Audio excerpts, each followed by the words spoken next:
Hello everyone, welcome to Chanakya IAS academy Patna. Topic of the day session. आज के इस topic of the day session में हम बात करने वाले हैं national policy for rare disease के बारे में। सबसे पहले बात आती है कि आखिर यह न्यूज़ में क्यों आया था, क्या है national policy for rare disease और रेयर डिजीज क्या है। इन तमाम बातों पे आज के इस सेशन में हम डिस्कशन करेंगे। So recently according to the patient advocacy group, ये बेसिकली समझ लीजिए कि एनजीओ है, उस टाइप का है एनजीओ, जिसने एक रिपोर्ट पेश किया है। उस रिपोर्ट के अकॉर्डिंग जो भी सेंटर ऑफ एक्सेलेंस हैं, जिन्हें national policy for rare disease और राष्ट्रीय आरोग्य निधि के तहत जिन्हें फंड दिया जाता है कि वो रेयर डिजीज का जो ट्रीटमेंट है उससे रिलेटेड वो अपना इंफ्रास्ट्रक्चर डेवलप करे, उससे रिलेटेड R&D में खर्च करे। तो इस रिपोर्ट के अकॉर्डिंग बहुत सारे ऐसे सेंटर ऑफ एक्सेलेंस है जो उस फंड को पूरी तरीके से यूटिलाइज ही नहीं कर पाए।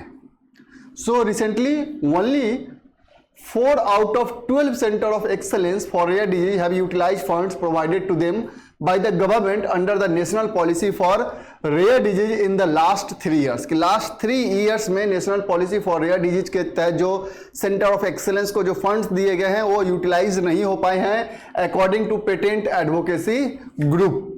अब हम सबसे पहले बात करेंगे इस national policy for rare disease के बारे में कि आखिर ये क्या है। So the Ministry of Health and Family Welfare, Government of India has launched this national policy for rare disease in March 2021 for the management of patents having rare disease, which is directed towards prevention, early detection and treatment of such disease.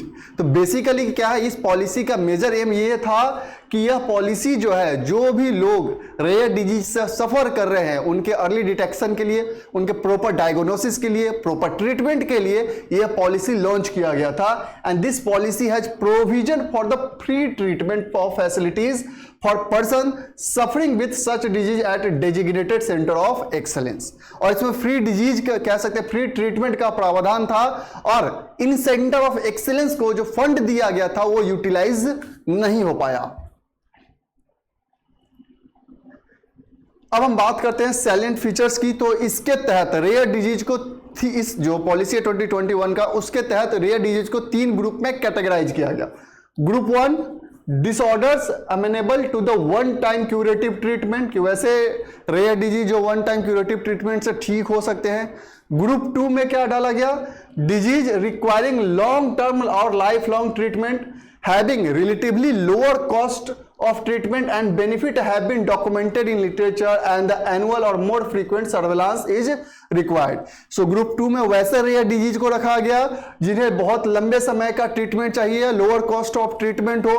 और group 3 में वैसे disease को रखा गया for which definitive treatment is available but challenges are to make optimal patent selection for the benefit, very high cost and lifelong therapy।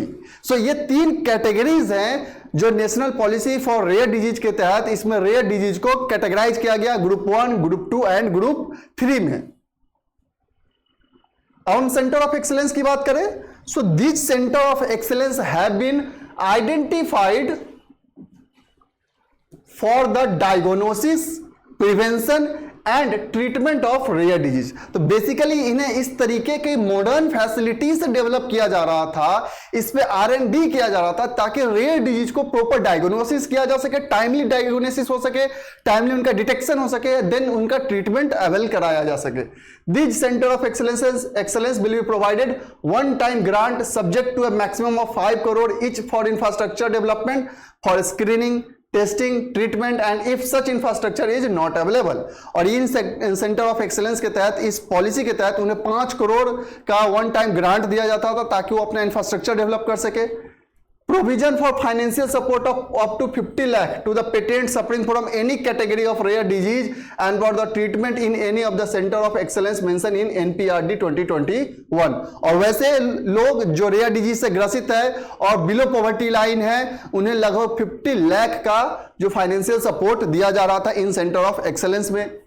Rain under the राष्ट्रीय आरोग्य निधि programme के तहत राष्ट्रीय आरोग्य निधि programme provides a one-time financial assistance to poor patent living below state UT wise threshold poverty line, suffering from rare disease, listed under group 1 for treatment at government hospitals or institute having super speciality facility, maximum financial assistance is Rs 20 lakh। अगर group 1 से वो सफर कर रहे हैं तब।